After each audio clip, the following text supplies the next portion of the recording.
Assalamualaikum warahmatullahi wabarakatuh. Perkenalkan, nama saya Tri Putri Hasan, Prodi Pendidikan Bahasa Arab, Fakultas Tarbiyah dan Ilmu Keguruan dari kampus YIN Manado. Terima kasih atas kesempatan yang telah diberikan. Saya dari kelompok 3 dan rekan saya Janafun Parambahan akan mempresentasikan mata kuliah fikih yang telah diberikan oleh dosen pengampu Ibu Dr. Sinta Nento, MPD. Dalam video ini saya akan membahas secara singkat tentang pengertian sejarah kelahiran dan perkembangan ilmu usul fikih dan sistematika usul fikih. Pertama, pengertian sejarah kelahiran dan perkembangan ilmu usul fikih. Sejak periode awal sejarah Islam, perilaku kehidupan kaum muslimin dalam keseluruhan aspeknya telah diatur oleh hukum Islam. Aturan-aturan ini pada esensinya bersifat religius. Oleh karena itu, dalam pembinaan dan pengembangannya selalu diupayakan berdasarkan kepada Al-Quran sebagai wahyu yang terakhir. Usul fikih adalah ilmu yang menyatu dengan masyarakat, berbaur dengan segala problematikanya, bahkan menawarkan ribuan atau mungkin jutaan solusi yang sangat strategis dan relevan. Ilmu usul fikih lahir dan berkembang sesuai dengan perkembangan periode sejarah kaum muslim ini. Setiap periode memiliki ciri tersendiri yang berkontribusi pada perkembangan ilmu usul fikih dalam periode selanjutnya. Yang kedua, sistematika usul fikih. Sumber hukum Islam. 1. Al-Quran adalah sumber fikih yang pertama dan paling utama. Al-Quran adalah kalamullah yang diturunkan kepada Nabi Muhammad SAW yang sampai kepada kita dengan jalan mutawatir. 2. Al-Hadis adalah ucapan, perbuatan, dan kepribadian sebagai pegangan hidup dan kehidupan bagi umat Islam, yang kedudukannya menempati sumber hukum kedua setelah Al-Quran. Sebab hadis selain memiliki fungsi sebagai pelekat hukum, dia juga berfungsi sebagai penjelas Al-Quran, baik berupa penjelasan yang global, pengkhusus yang umum, atau pembatas yang mutlak. 3. Adalah aktivitas yang dilakukan oleh seorang fikih untuk memperoleh hukum tingkat zani. Kata fikih berasal dari kata faqohaya yang berarti orang luas ilmu pengetahuan. Pintu istihad orang yang berbakat fikih terbuka lebar. Dengan alasan bahwa hukum-hukum dalam nas-nas terbatas, sedang kegiatan manusia tidak terbatas, maka mustahil untuk dikembalikan yang tidak terbatas kepada yang terbatas. Metode istihad. 1. Ijma adalah kesempatan seluruh mujtahid dari kaum muslimin pada sesuatu masa setelah wafatnya Rasulullah SAW atas suatu hukum syara dalam suatu kasus tertentu. 2. Qiyas adalah dalil yang paling subur dalam memecahkan masalah-masalah baru yang belum ditegaskan dalam nas atau oleh pembahasan mustahid terdahulu.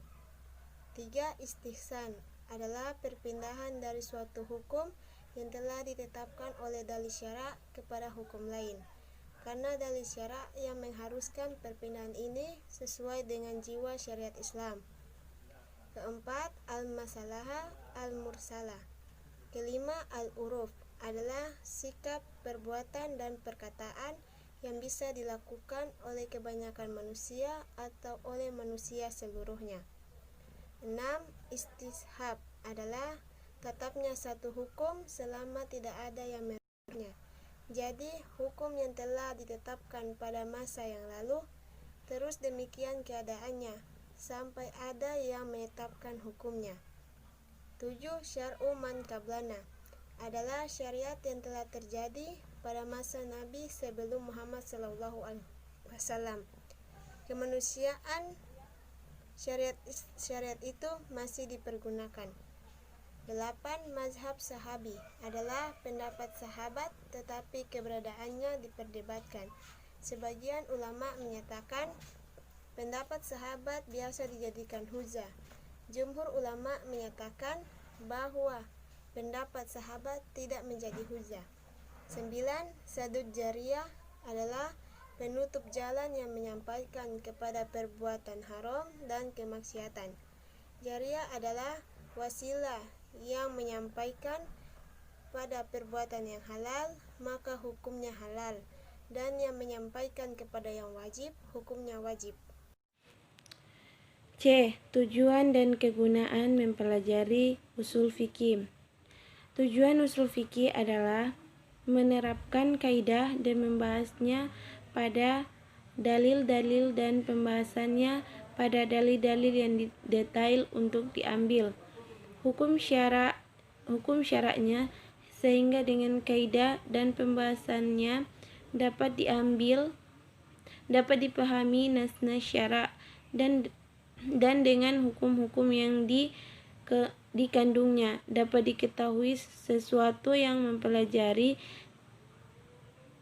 kesamaran nas-nas tersebut dan nas-nas mana yang dimenangkan ketika terjadi pertentangan antara sebagian nas dengan yang lain. D. Aliran-aliran dalam usul fikih. 1. Aliran mutakalimin. Aliran mutakalimin bisa juga disebut aliran jumhur dan aliran syafi'iyah. Disebut aliran mutakalimin karena para pakar di bidang ini tersebut. Imam Syafi'i adalah dari kalangan mutakalimin, para ahli ilmu kalam seperti Imam Al-Juwani, Al-Qadi Abdul Jabbar, dan Imam Al-Ghazali. Disebut juga aliran jumhur ulama karena aliran ini dianut oleh mayoritas ulama yang terdiri dari kalangan ulama yang pertama kali mewujudkan cara penulisan usul fikih seperti ini adalah Imam Syafi'i. 2. Aliran Hanafiyah. Aliran ini juga disebut aliran mukaha. Aliran ini disebut dengan fukaha karena aliran ini dalam membangun teori usul fikihnya hanya dipengaruhi oleh masalah furu' dalam mazhab mereka.